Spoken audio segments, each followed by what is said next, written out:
Pada kali ini, Direktorat Penguatan Lembaga Rehabilitasi Komponen Masyarakat Deputi Bidang Rehabilitasi kembali mengadakan kegiatan asistensi kemampuan petugas pada lembaga rehabilitasi dalam kaitannya dengan Standar Nasional Indonesia 8807 tahun 2019. Jadi ini merupakan satu rangkaian kegiatan sebetulnya.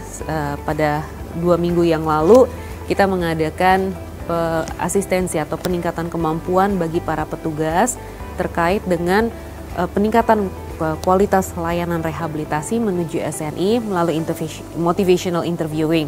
Nah, pada kali ini kami kuatkan petugas-petugas dari lembaga rehabilitasi yang menjadi target sasaran Standar Nasional Indonesia lewat peningkatan kemampuan atau asistensinya di ilmu psikoterapi, cognitive behavioral therapy, atau yang lebih luas dikenal dengan CBT.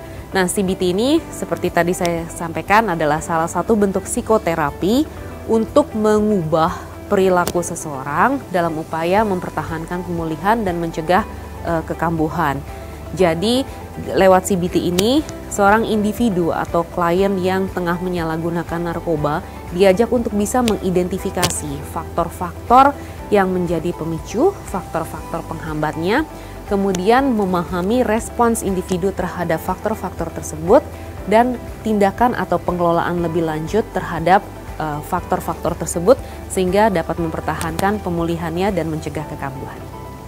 Melalui kegiatan ini tentunya kita harap terbentuk suatu sumber daya, terutama sumber daya meningkatnya kemampuan. Artinya para petugas pelaksana rehabilitasi memiliki kompetensi, memiliki pengetahuan dan memiliki keterampilan untuk memberikan variasi-variasi layanan rehabilitasi sehingga tidak menjadi sesuatu yang monoton, agar klien-klien ataupun residen tidak merasa jenuh dengan pendekatan yang sama saja setiap kali.